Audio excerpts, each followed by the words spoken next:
Okay, let's talk drone pads. So at the end of the video, there will be a full sound demo. So if you want to check that out, that will be at the end of the video. I'm going to walk you through kind of how this all works. And yeah, if you want to pick this up, link below to the website where you can pick up drone pads. So, all right. Basically with drone pads, you get this column here with all these keys in a higher octave, lower octave, and then you get this off clip. Pressing on these clips will play the drone and it will infinitely loop. And then yeah, you have a higher octave variant and a lower octave. So you can choose between whatever key you want, and if you want the drone to be in a higher octave or a lower octave, which is really useful. So yeah, down here in the device view, you get a volume knob. You get a preset select that scrolls and selects through your 30 presets. You also have a bunch of empty user slots if you wanted to load your own drone pads into here. And then you have this fade time knob. The fade time, basically the more you increase it, the more gradual the fade transition is when you go from one key to the next key. And yeah, all the way on the right, you have this extra effects section. So you have a filter. Does what a filter does. You have a reverb wet knob. Yeah, if you turn that all the way up, it makes it really airy, kind of like a wet reverb. It also cuts out some of the low mids. So I usually if I'm gonna turn that up, I usually have it somewhere in the middle or so it's not super extreme. Then you have a high duck. If you lower that, all this is doing is, instead of cutting your highs like a filter would, this just kind of ducks it. If you're playing a drone and like the high end is a little too much or something, like it's a little too busy, this knob comes really in handy to kind of control some of that. So I'll show you what transitions sound like going from D low to A low.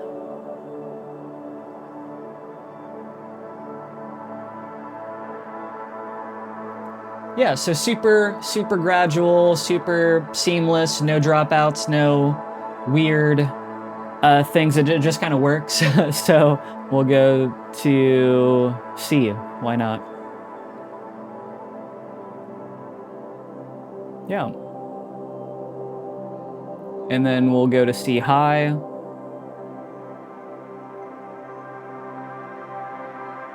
All right, let me show you how to change presets. So right now it's playing the first one, Dark Sparkles, in the key of D in the lower octave. If we wanted to change it to like, let's say slot 3, just move the preset select to that section. All you have to do now is just select any of the clips again. So just refire any clip. Let's just keep it on D low for now. And you'll see that it starts playing the new drone. And it also does it really seamlessly, a smooth fade time. And yeah, so like, let's go to maybe this moving one on slot 10, and let's go to A low.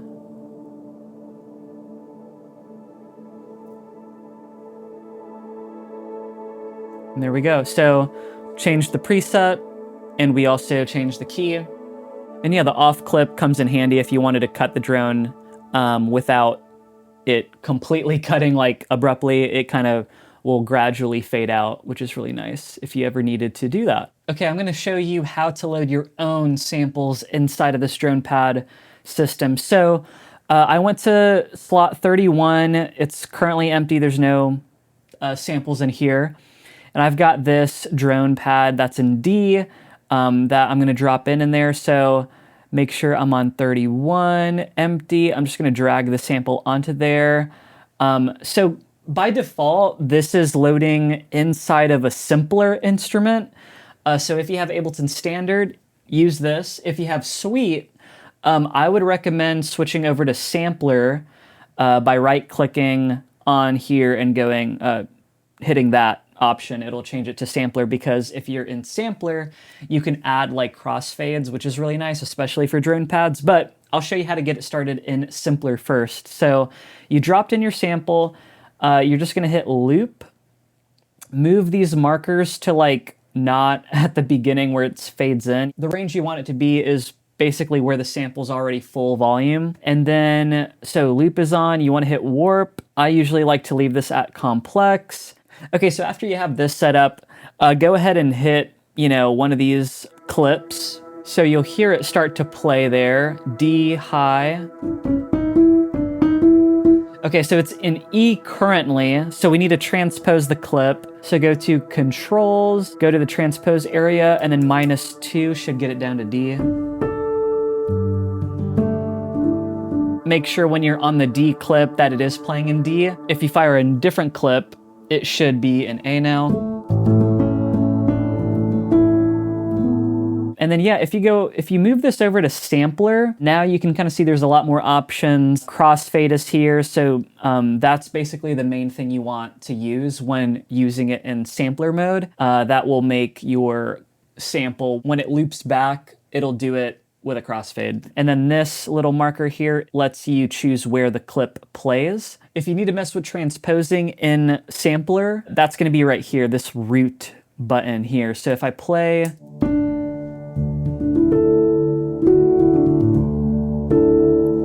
that's right, but it's feeling a little low. What you can do is you can change this root to be in a higher register. So now D high plays in a very high mode. D low plays kind of like a normal-ish tone. All right, so the rest of this video is just gonna be a sound demo of all the presets that are included in drone pads. But yeah, I'm gonna play these with kind of a piano to kind of better hear everything in context. This piano is not included in the drone pads pack, but it is a free download if you want the piano along with some other free instruments. It's included in the starter pack that I'll leave linked below. So make sure to check that out.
you.